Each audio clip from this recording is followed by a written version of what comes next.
standing at the border of what we used to know.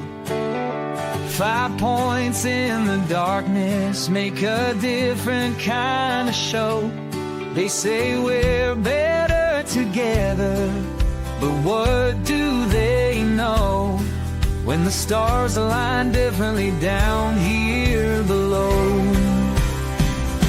And maybe we'll rise when we cut all the ties. There's a flag that we fly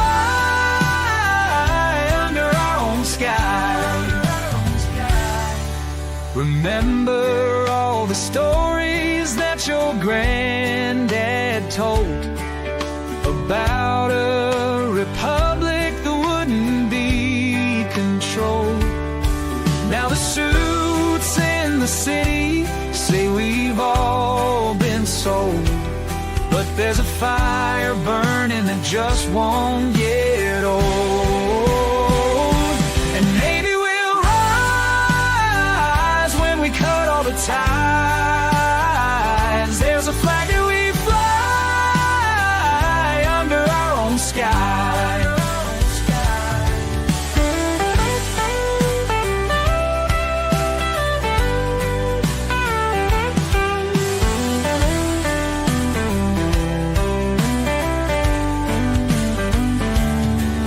They draw their lines on paper, we draw ours in the sand. Some dreams are getting closer, while some don't understand. Don't understand. The highways stretch forever toward a setting sun, where cattle graze on memories of battles won. They say unity's the answer, but maybe we're done with playing by the rules of the chosen ones. Oh, maybe we'll rise when we cut all the ties. There's a flag that we fly under our own sky.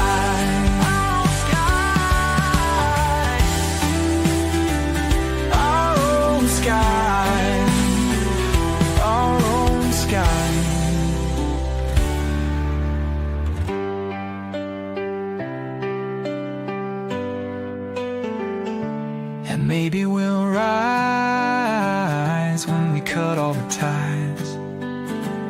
There's a flag that we fly under our own sky. Our own sky.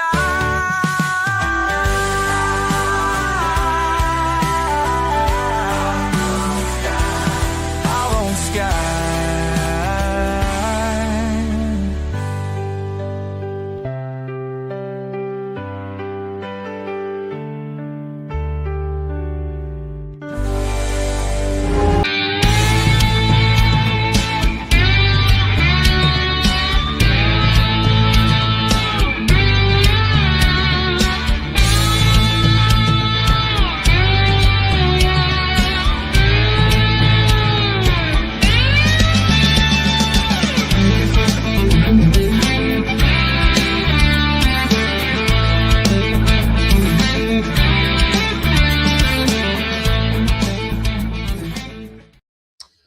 Well, good evening, everyone. It is that time again for Late Night Coffee Talk, and I'm excited. Look, this is our first back-to-back in a while. I did all my explaining last week, so I'm not going to do all the explaining this week. But so very glad to be here with you, and so glad that so many of you are here as well. And looking forward to seeing many of you joining us over on the Texian app, right over at the Texian. It's cool. If you don't know what it is, go to Texian.app. We'll talk about that here in a bit, because even without pulling up the questions that have come in via email, I am almost certain that there are some questions there about it. And I'm sure there'll be some that come in over chat as well. But anyway, let's get rolling for tonight. For those of you joining us for the first time, I'm Daniel Miller, president of the Texas Nationalist Movement, and this is Late Night Coffee Talk. This is that time where generally once a week on Thursday night, I take a break from working on Texas independence. I come in here, pour yet another cup of coffee. See, it's the real deal. It's coffee. Fire up the cameras, all this rig and everything else, and I take your questions. We talk about whatever's on your mind, sometimes whatever's on my mind, and no subject is off limits. You want to talk about Texas, you want to talk about T&M, you want to talk about Texas politics, you want to talk about cultural issues, you want to talk about the larger world of geopolitics, self-determination, even personal questions. I answer them as best I can, right? I heard that somebody got rather rude in chat last week because I didn't get to their question. And we try to get to all of them. We try to prioritize as best we can. If things have been answered elsewhere, then maybe somebody will take care of it in chat. But here's my message to the guy who decided to get rude to our folks in chat last week. I don't work for you. The last I heard, involuntary servitude was abolished. So you don't get to come into our house and tell us how to do things. And I'm sorry if your feelings were hurt because we didn't get to your question the 50th time you asked it in chat. Perhaps if you were that soft, this might not be the place for you, right? So that being said, I know everybody. Well, let's just say I'm optimistic that everyone tonight will be rather polite because remember, we're all on the same team, at least the most of us, trying to make Texas a self-governing independent nation. So let's just remember that as we move forward tonight. But that being said, here's what you got to do if you want to participate. First and foremost, I'm not even going to start with the others. I'm just going to go straight to talking about the Texian app, right? Go to Texian.app if you don't know what I'm talking about. But last week was the first time that we live streamed from our very own Do It All app. I mean, no tech overlords, no Silicon Valley standing between us and you. We launched our own platform, not just for streaming and videos, although it does host all that stuff, but the network for pro-independence Texans to get together and not just get together, right? Because we always talk about it's not enough to eat, meet, greet, retreat, but to give you tools and information and action and coordination and networking and all that other kind of stuff that is necessary for Texas to become an independent nation. So right now, we are streaming live on the Texian app. And some of you are watching on the computer, some of you are watching on your phone. Whatever that looks like, wherever you are, we're glad that you're here, and jump over in chat and be sure to ask your questions there. Additionally, if you are watching us on any of those other platforms, you could drop your question in chat there as well. It's all the same, right? YouTube and X and Facebook and everybody, they're all doing, it's all the Rumble, it's all the same thing. They have a chat, drop it in there, it pops up over here, Kara triages and tries to keep us within time and keep the conversation moving. But just drop it in chat, be much appreciated. And if that's not how you want to handle it, easy peasy, lemon squeezy, just drop an email to coffeetalk@thetnm.org. That's coffeetalk@thetnm.org. Oh, yeah, I probably should do this. It'll be there at the bottom of your screen. It's like literally there right now. Okay, so that's where it is. So drop your email there. And some of you, like I said, have already done that. So that being said, let's get down to some questions. But before I do that, all right, I got to tell you guys a story. So of a personal nature. Some of you may remember that verse from scripture that talks about many are called, but few are chosen. That is really the description of my interaction with jury duty, right? And this week, I had jury duty right out of the gate. This week, I had jury duty. And as many times as I've been called, as many times as I have shown up, I literally got picked for the first time in my adult life this week for jury duty. And some people may go, big deal, big whoop. But it's been kind of a brass ring for me. I've wanted to be on a jury, and I got my wish this week. It was fun. I got picked as a jury foreman, which was kind of funny.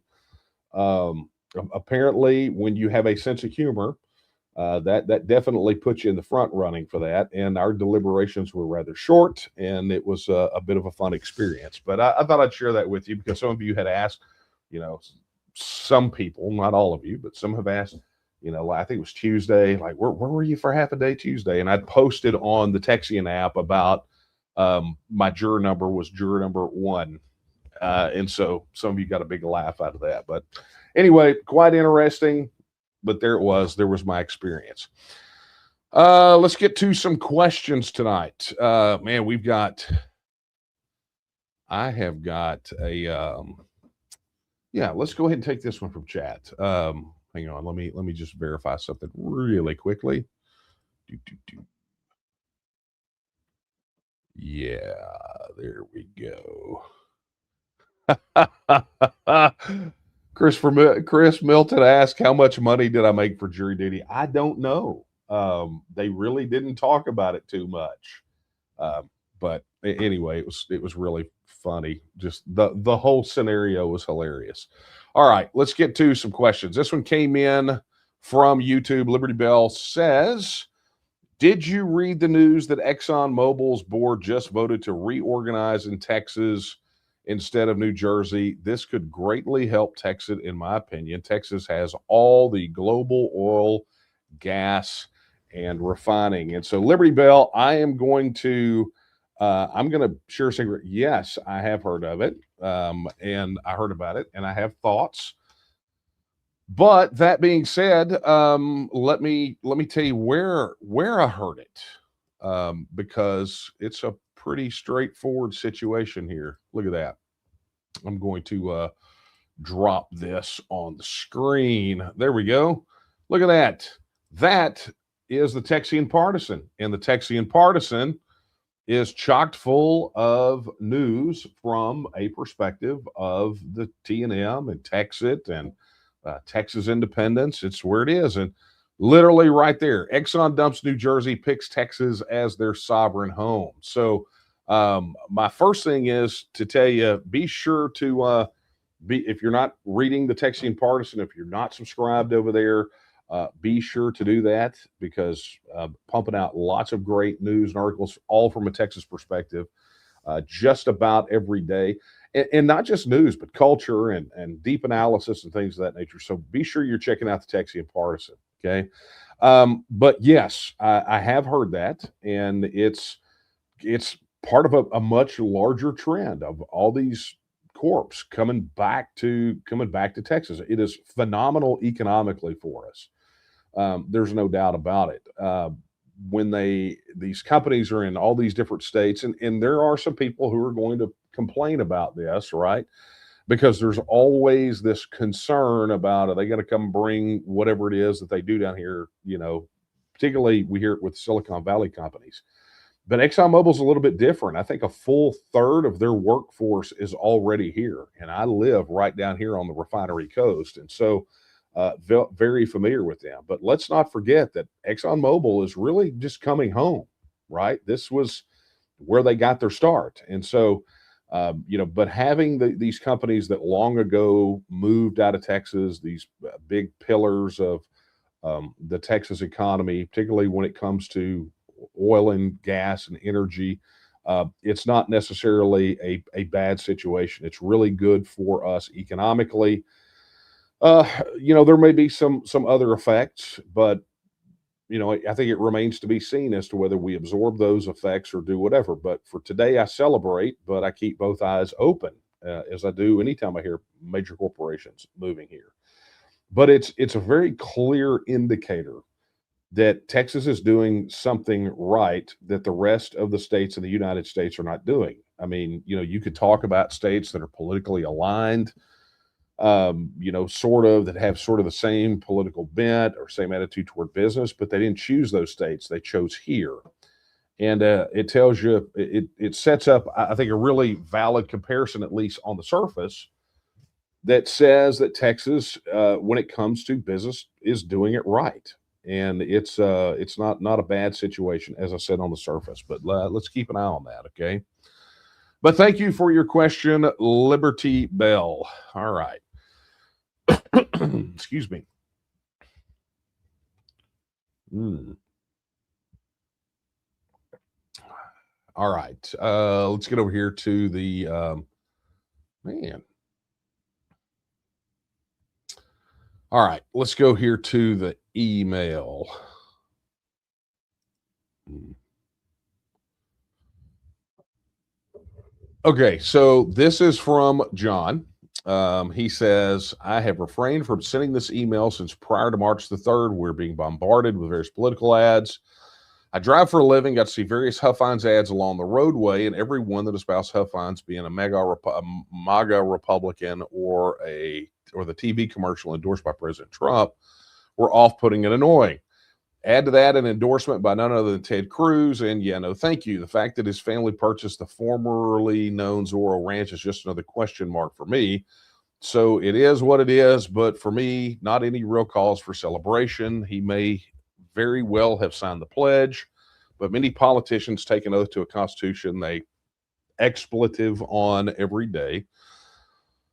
I expect nothing less. Okay, so I don't see a question mark in there, so I'm guessing you want me to comment on that. So, look, here's the bottom line, and I want you guys to. There are a couple things in John's email that I want to just make abundantly clear. For us, we don't endorse, right? That's the thing that people get a lot of times incorrect. We do not endorse candidates. What we do is we have a pledge that candidates and office holders can sign. And it's effectively a public oath taking to the principles in that pledge. Okay.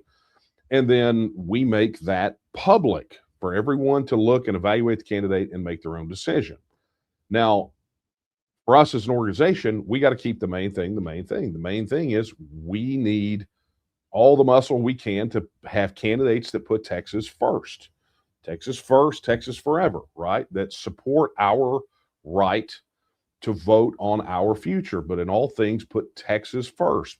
Put Texas and Texans first. Okay, so it's a pledge that becomes effectively a litmus test for the primary mission of the TNM. And so beyond that, people have to make their own choices. Now, here's what I'm going to tell you about the Zorro Ranch business in Huffines. When Huffines signed the pledge, Huffines meant it. I have had more than one conversation with Don, both during his run for governor and subsequent to that. And he is, look, he is a supporter of what we're doing. In other words, the words in that pledge are things that he supports. He supports putting Texas and Texans above all the rest of the nonsense. And if it ever push came to shove, I believe that Don Huffines would do just that. I don't think that he would ever leave us in a lurch. He will be tested. He's the comptroller candidate, and I don't think the Democrats are going to beat him in the general election. So, for all intents and purposes, Don Huffines will be the next comptroller of the state of Texas.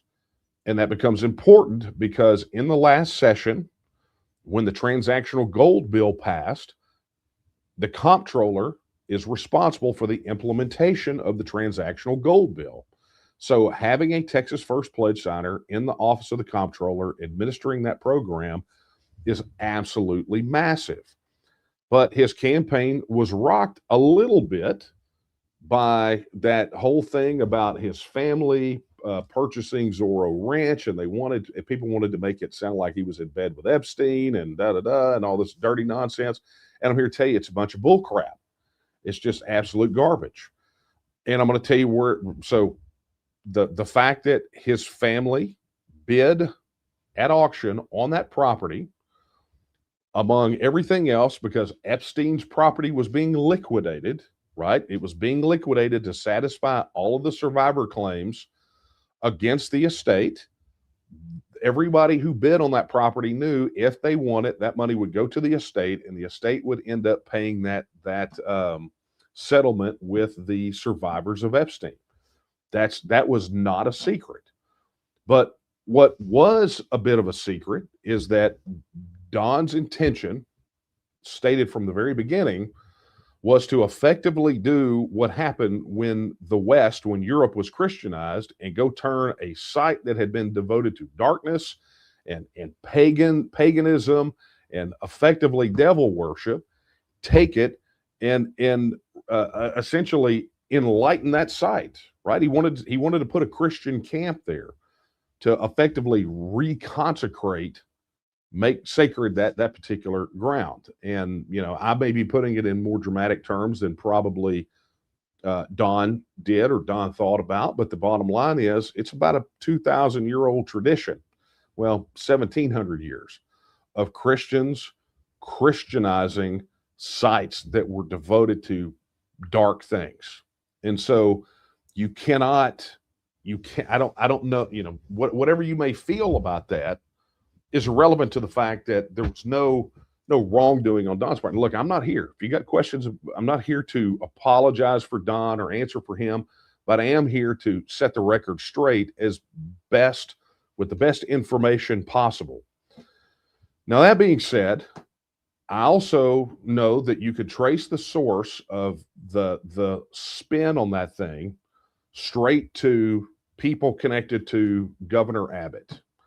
And I know that Governor Greg Abbott absolutely hates Don Huffines. I know that Huffines, being the comptroller, was not what Greg Abbott wanted.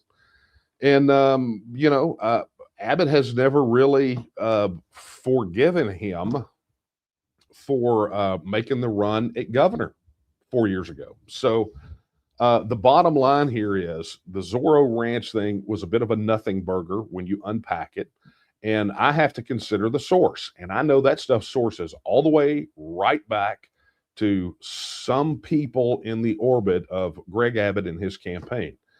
And look, Don answered every question about it. He did not, honestly, I think he was a bit surprised by all of it and how it blew up. But he's been totally transparent on it. When people said that, well, he won't let New Mexico authorities out there to investigate, that was bull crap too. They had not asked. When they asked, he said, go get them, Tiger. You do whatever you got to do on this site. Because if Epstein, with Epstein being the scumbag that he was, I think Don probably wants to get to the bottom of that too. Unlike some other people that are out there touting that we really want to expose Epstein, but keep redacting files and keep hiding data and keep hiding information. I got to tell you, Don was at least more transparent and cooperative than those people have been. So that being said, John, look, again, you got to make your own decision. We're grown folks here, right? But you at least deserve to have all of the information about it to make a decision on. And I'm going to tell you, these quote unquote influencers on X were the absolute worst at spreading and spinning this stuff. I mean, it was just absolutely insane. So there we go.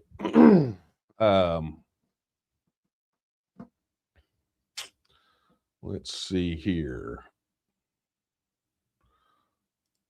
Here's a good one. All right, this is from YouTube. It says, good evening, Mr. Miller. What is your view on the idea of Texas not becoming independent, but instead joining an independent Southern country? Me personally, I'm against it, but what about you? I will tell you, I have been very clear, and not just about that. When people say, thank you for the question, by the way, but when people say this about, Texas needs to leave with a bunch of other states and da-da-da, all this other stuff, kind of like why I have said previously that I don't like the term national divorce, because a couple of things. Number one, it presupposes that the United States is a nation, and it's not. The United States is not one people. But number two is it completely ignores what the process is. States don't leave together. States, as sovereign entities, get a choice, and each one can choose to stay or leave as they wish. And so on the other side of that, to your question, The people that are out there that are, whether it's a federation of red states or any of this, you have to understand both of those things are completely contrary to our mission. What is the mission? The political, cultural, and economic independence of the nation of Texas, right? So just that first sentence in our mission is very clear.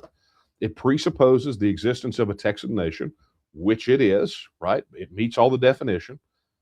We are a state.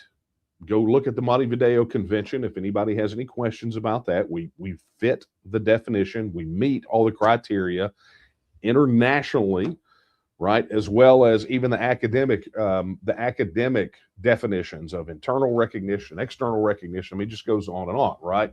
So we're there. So the nation is the people. Texas, the state of Texas, is the state, and the country is the land under our feet.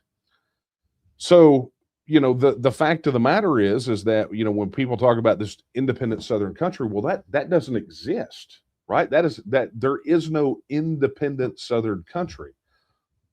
For that to happen, essentially what would have to happen is states that are in the South would have to withdraw from the Union and then completely give up their entire sovereign character, their borders, their customs, their history, their political systems, erase their borders, and become this amalgamated thing. And I can tell you, even if you went to a state in the union right now and said, "Hey, Louisiana, Mississippi, y'all should just be one thing," um, they wouldn't tolerate it, right? Because all the states have, from their very beginning or their very foundation or creation, have over time created their sovereign, independent national character. That's just the reality of it. So some people say, well, what about Texas leaves the union, these states leave the union, and then on the other side, they enter into an alliance with one another? Well, what does that look like? Are you trying to set up a, United States version 2.0 or a Confederate States version 2.0? Because in all of those scenarios, every single one, no matter how you remix the states, it involves each state taking its newly found regained control and sovereignty and shuffling it off to another institution, giving it away, handing it off to another institution that will eventually descend into the same craziness that we see out of the federal government right now. People say, well, you could put checks and balances. Well, look, what if I can't fix the old one? How in the world do you think we're ever going to fix the new one? Right? How do you think that's possible? It is a structural problem, right? So Texas either should be an independent nation or it shouldn't be, right? And just changing and saying, well, we're going to be part of this club now instead of this club over here is absolutely foolish, because it rejects the central idea of our mission, which is that Texas is perfectly capable of governing itself. We're the 8th largest economy in the world. We got more territory than Carter's got liver pills, man. The people, the population. I mean, we outrank so many other countries across so many measures. We have so much going right. Why do we need to give up self-government to some other body that's not us? So look, I appreciate the question, and I understand why you're against it, because I'm against it too. You're either for Texas independence or you're not. And if people are not for Texas independence, then what are they doing? What is the purpose? Well, I want to change masters. Well, why bother? If you're going to be a slave over here, you might as well be a slave over here. What are you hoping that this one treats you better? Ridiculous. You asked, and I answered. So thank you for that question. Much appreciated. Excuse me. All right, let's go take a look over here. Mm-mm-mm. Okay, fun. All right, let's get over here to the email.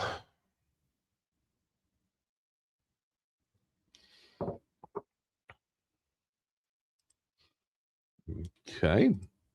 Oh, I knew it was coming. Yeah. Okay. So this one's from John. John says the new Texian app is certainly exciting. With so many new features to help us grow the movement, could you touch briefly on how you envision this new tool meshing with the existing T&M web presence? What are the big changes? What's going away? What's staying? And how can we best use them? It's a great question. So, John, from what I understand, you're asking about sort of the forward looking now that the app is launched. What comes next? Okay. For those of you who don't know, go back and watch last week. I talked about it at the very beginning, but we have what is now the most solid backbone technological infrastructure that we've ever had. Supporters of Texas independence literally have more tools in the palm of their hand than they have ever had.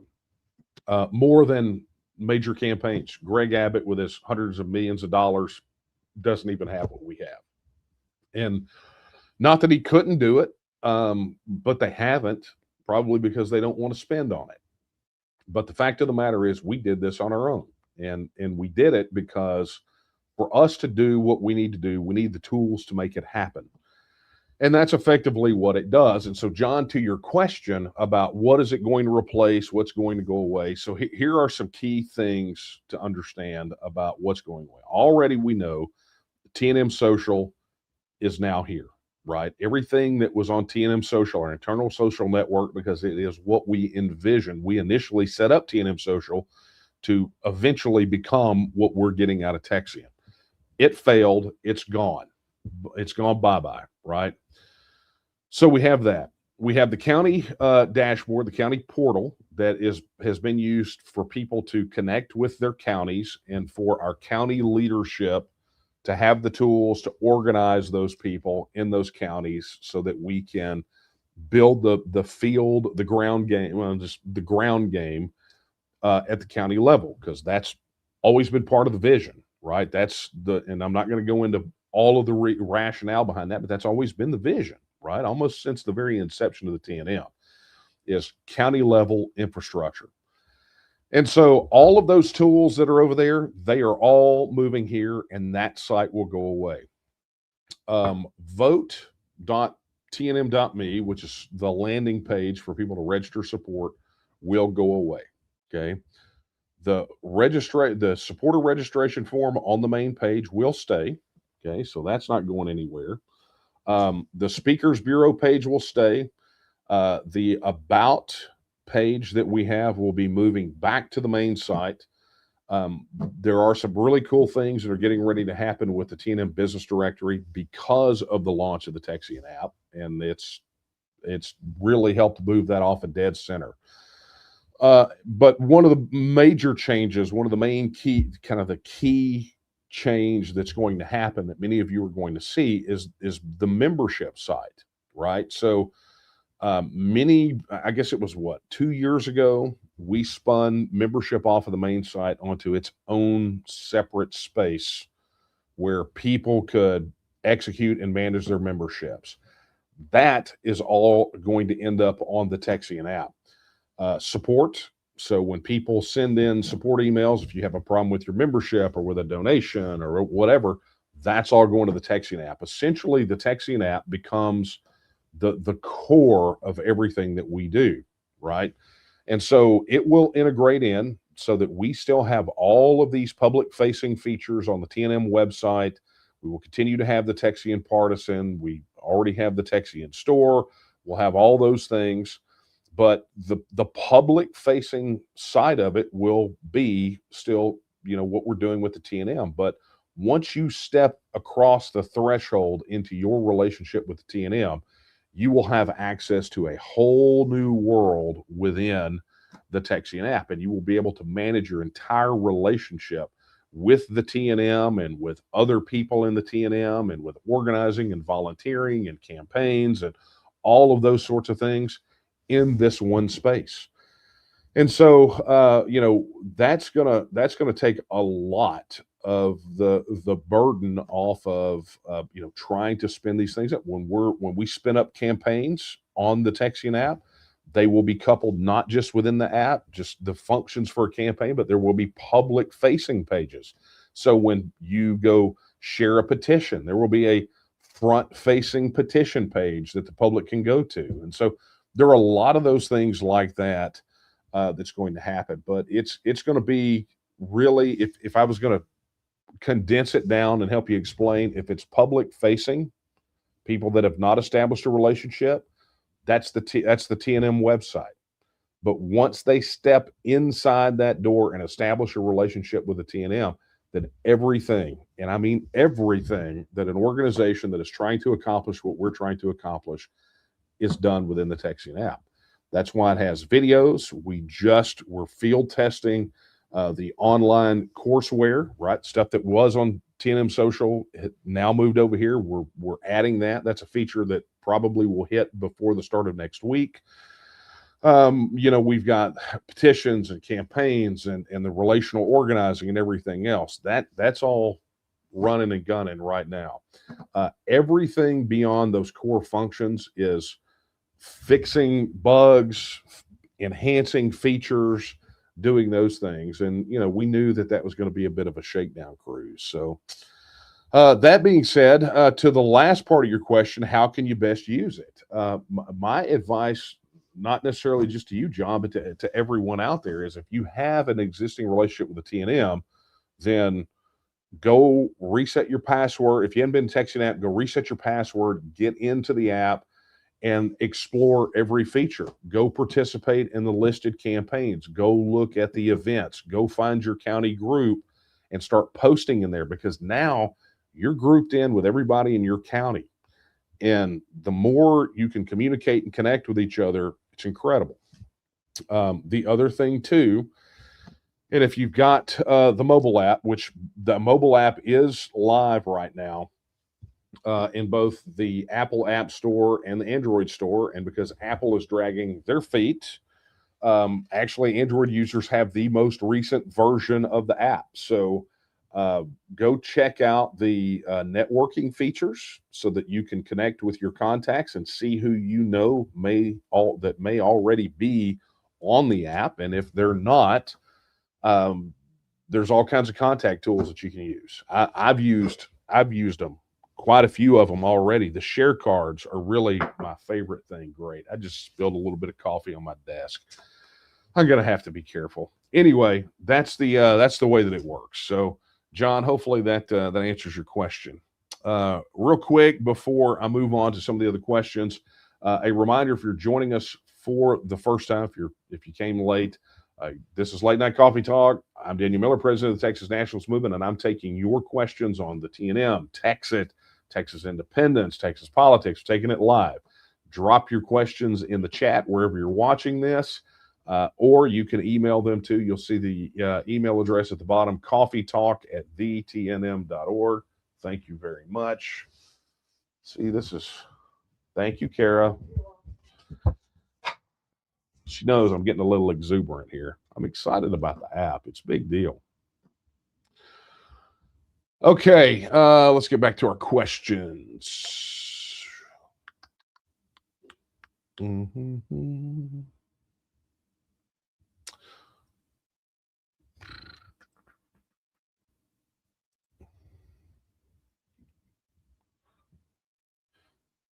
Okay, let's tackle this. Lee has asked, Daniel, can you mention resolutions? Absolutely. Resolutions. Check. No, I know what you're talking about. So what Lee is asking about, or asking me to talk about, is that the Republican conventions, there have already been, at my understanding, I know for a fact, some places have held their precinct conventions already. County and SD conventions are coming up. And there are 3 resolutions that we sent out in a resolution packet that we are recommending. If you did not get that email, go check the Texian Partisan. The link to download them is at in one of the stories about it. It literally is in TNM News, so you'll see it. You'll be able to find it. But the bottom line here is we emailed it out. We sent it out. Again, proof positive why we need the Texian app, so that we can communicate with you without our emails going into your spam folders and having to deal with censorship and all that kind of nonsense, okay? So we have three different resolutions, and I'm not going to go into what all three of them are, but if you're interested, go check them out. But those are the three that we are moving. Now, does that mean that we won't see others that we are supporting? Absolutely. We that happens an awful lot. But you got to understand it was kind of an interesting conversation because when Nate Smith and I were talking about it, because Nate helped craft the resolutions, put together the resolution packet. I'd had a set, and it was weird because as I went through some of the ones that I said, I really want these on the resolutions packet. He would go, "Hey, that's already in the Republican Party platform. It's now blank, fill in the blank, whatever it was." This one, he says, "Hey, we already got that in the blank." And so, like, as we're going through the list, it's like we're back to the three he proposed because so much of what we advocate is already in there. It's already there. Have we seen it operationalized or acted upon by the legislature? No, but that's really our fault, right? Collectively, I don't mean as an organization. I mean individually. If we're not holding these guys' feet to the fire on these particular things, and so it's amazing. Whether it's outside funding for campaigns, whether it's getting the Alamo pulled out of UNESCO or any of the. I mean, it's just they're there, right? The calls are there. So there have been some that have been floated to us that are effectively poison pills, right? Some of our people have been approached to support some that seemingly sound good on the surface. One of them, somebody's asking for, in this resolution, they're calling for citizen initiative and referendum. And on the surface, it looks like it would be something we would want, right? Because we want a referendum on Texas independence. The problem with it was specifically that anything that touched on the Texas budget was exempted, forbidden from having a referendum. And so were that platform blank, because we have to remember they're not passing laws here, they're putting ideas on the platform, but were that thing to pass, it would effectively undercut our call for a referendum on Texas independence, because there's no way that you take a referendum on Texas independence and it doesn't touch on the Texas budget, and therefore would be against the law, right? If they were to pass this through and use it verbatim and craft a law around it. So, there's things like that. I got a text this morning, and Chris, I'll respond back to you. It's been a bit of a crazy day. There's a resolution potentially about Texas passports. But here's a piece of information for those of you that are going to the Republican conventions, and I need your help. Something is happening, and I'm working on something, and I need some intel. So if any of you out there see any resolutions making their way through calling for legalizing casino gambling, don't care where you are. It's not about where you are on that particular issue, but it's a piece of information that I need. If you see a resolution making its way through about that thing, please let me know. And you guys all have the address. You can even send to the Coffee Talk address. I mean, they all get monitored, but send it, but let me know, because there's something afoot and I just need confirmation about something. So please do me that favor. Everybody keep your eyes and ears open. If you hear it, if you see it, please let me know. All right. Oh, and by the way, that question came from Lee, who is in chat on the Texian app. So Lee, resolutions mentioned. All right, let's get over here and take a look.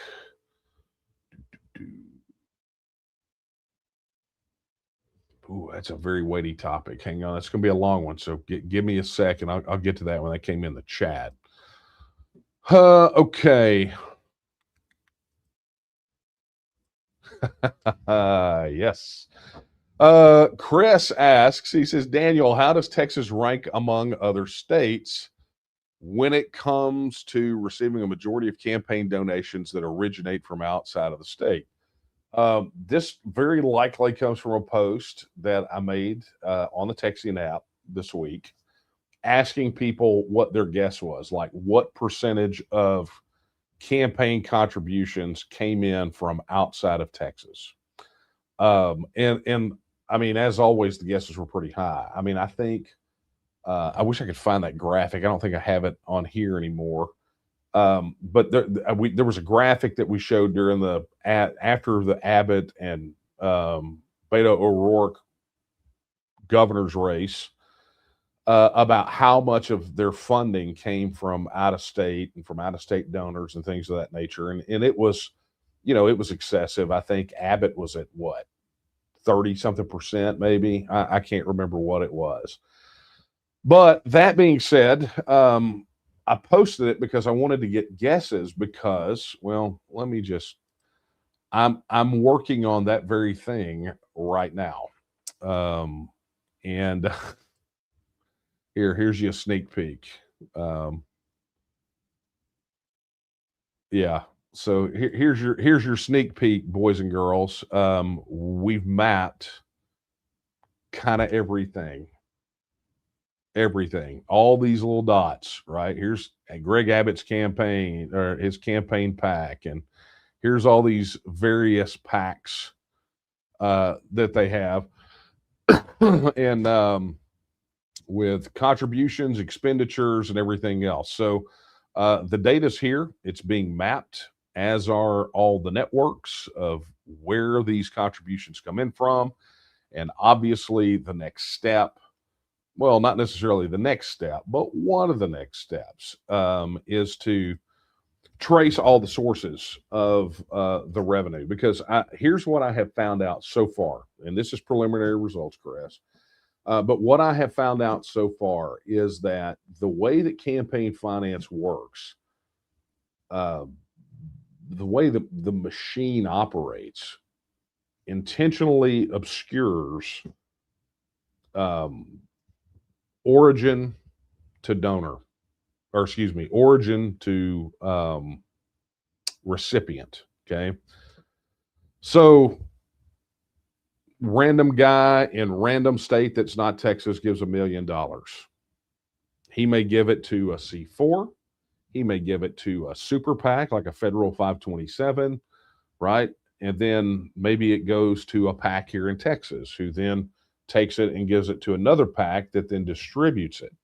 So the question is, when those funds come in and they all mingle together, how do you separate all that stuff out? How do you track out of state dollar to the recipient?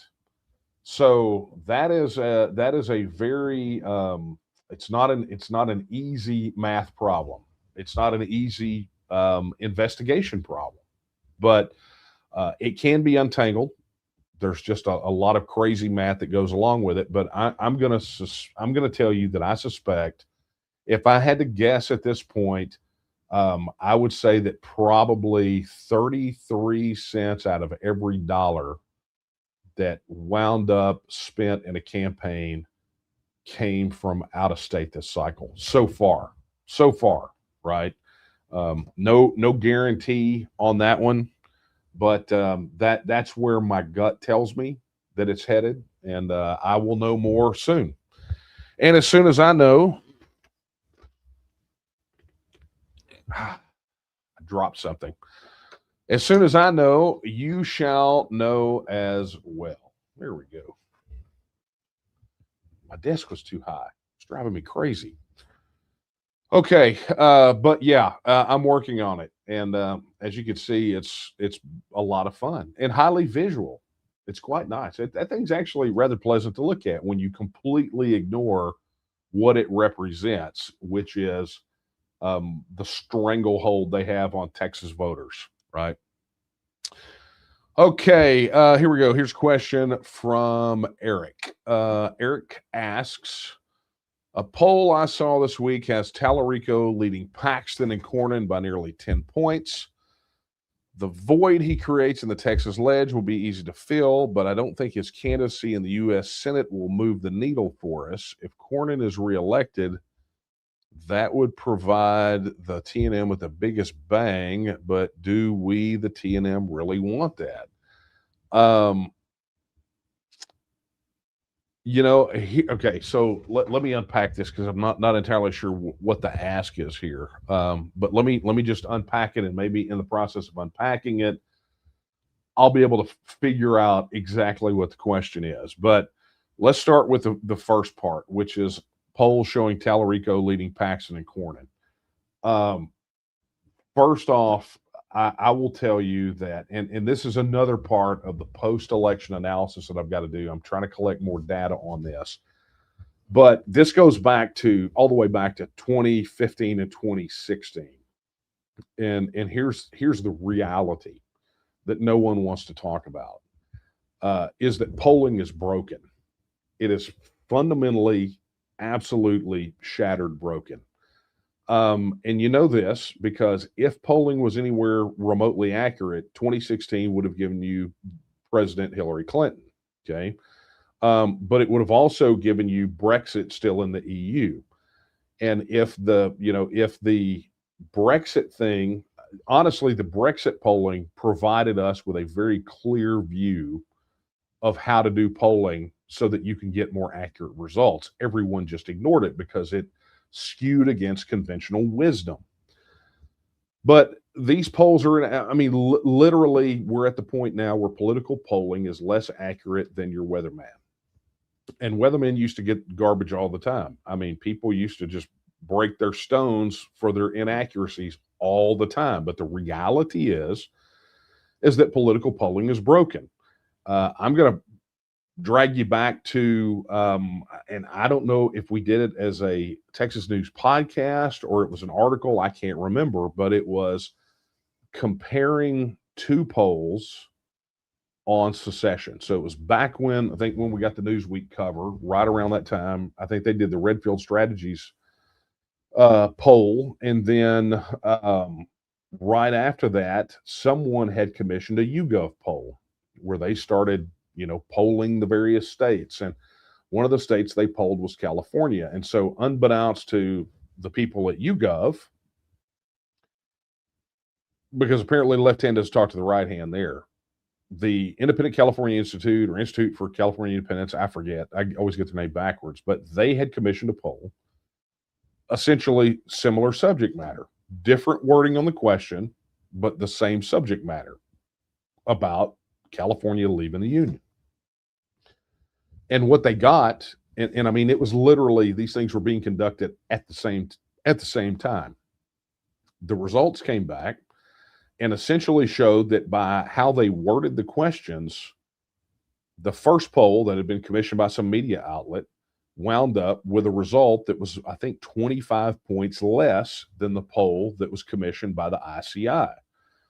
And it really boiled down to how the question was asked and worded. We say this all the time. The wording that we want on the referendum for independence really matters, okay? But it compressed the results. And so, you go back and you start examining the polling, particularly on our issue, and you see that, across the board, the wording that they ask is horrendous. And so they are artificially suppressing the results in favor of independence by, on average, anywhere from 20 to 30%, okay? So you got this compression. So anytime you see something like the Redfield Strategies poll or any of these other polls that are done by these mainstream guys, what you're looking at, particularly on our issue, what you're looking at probably 99% of the time, because of the way they word the question, is about a 25% compression in support. Okay, so you take whatever that number is, you put 25 percentage points on, that's the real number. So that's what we had suspected. It's what we now know. But more than that, broadly beyond the Texas issue, let's look at political polling, right? So all of the polls, and let's just take the Paxton, Cornyn, Wesley Hunt primary, okay? All of those polls leading up to that primary showed Paxton almost at 50%, to the point that many of his supporters, and word is some people internally thought that there was a shot that Paxton was going to win it outright. Okay. But pretty close to 50%. And then Cornyn was down here sometimes in the low 30s, right? I mean, he was real low. And then Wesley Hunt was always pretty much scraping the bottom of the barrel. But come election results, that's not what happened at all. And it wasn't just that race, right? So the outcomes of so many of these races were so vastly different than what the pollsters had said. I mean, you had polls come out, I think the University of Texas, Texas Tribune, I can't remember who, but I mean, it was like this crazy poll. And it was like, I mean, the numbers were so wildly off. We're going back and trying to collect all those and try to match them up against. And I think ultimately you're going to find the result is what we've been saying, which is polling is broken.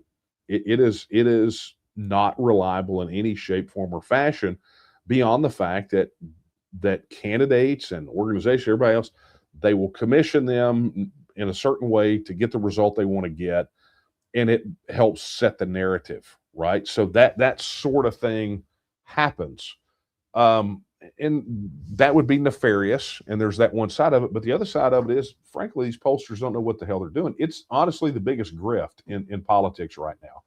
If you saw how much money candidates and PACs spend on polling firms to do this polling, I mean, if I was paid that much and did as crappy of a job as the pollsters, I would never get a single bit of tech work again, ever, never. I would never get another client.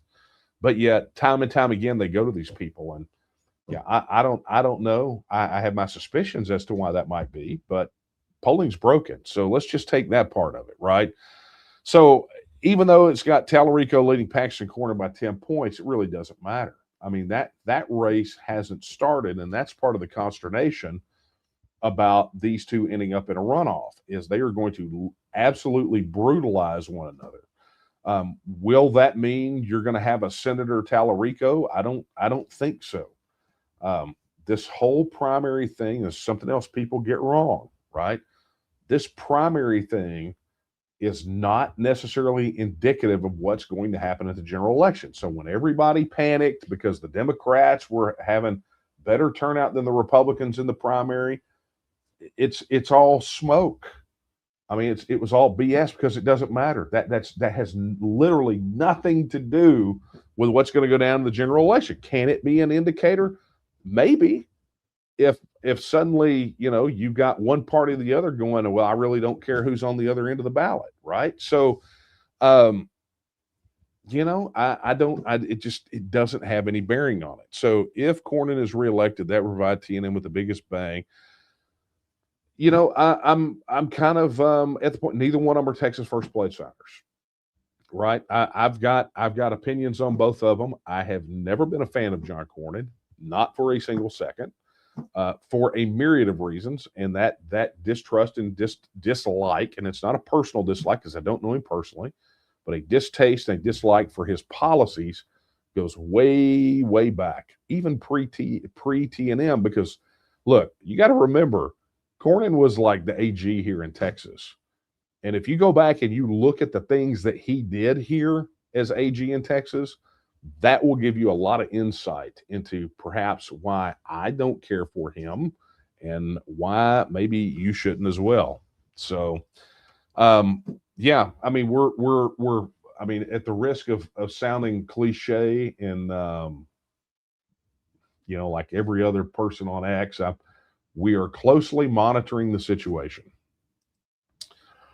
Okay, let's see what we got, because we are running out of time.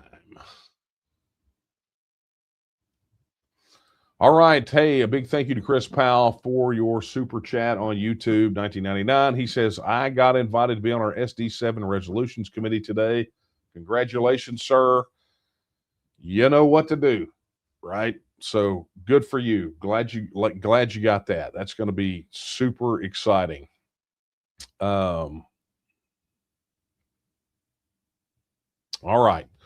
tell you what, I'll take one more. Let's take this one real quick. If we become independent, why can't we have a one-party system? Seems we would want unity and what is best for all Texans and get away from the division. And effectively, you have one party now. You really do, and it's like, if you look at party politics here in Texas, you kind of have a party, right? They got some disagreements on some policies, but they do work in lockstep. Um, having a solitary political party, I don't know, is the best course of action there, right? My thought is, why don't we just have more than one? Why don't we have more than two? Why don't we let anybody who wants to participate in the process participate in the process? Right? That's kind of what free markets do, right? I mean, you want to let products out there. You want to be able to choose from the products and pick the one that's best for you. Why is that not happening with party politics? But what's happened is the two parties have become so grafted into the political system that it's impossible for any party outside of those two to participate. And it's just, they have built up this firewall that prevents real competition. So it becomes almost like a two-step process, where the party process is the preliminary step before the big show. So it's divorce political parties from the Texas election code. Let anyone compete in political parties, or go completely nonpartisan like you do in mayoral elections, or whatever. I mean, that's kind of your alternatives to what you have right now. So thank you for that. Okay, so Texas number one. That's the question, and I really wish I had time to get to this.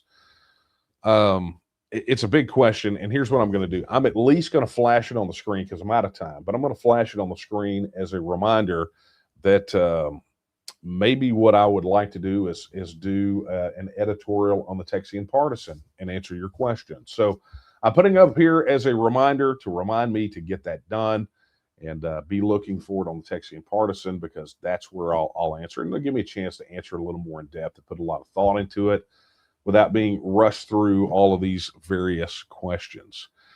Okay, thank you guys so very much. Man, there's one more. I just don't have the time. I'm out of time. Okay, friends, that I do believe is going to be a wrap for tonight. Thank you guys. The questions have been phenomenal, and so I do enjoy this. I do enjoy having this banter with you guys.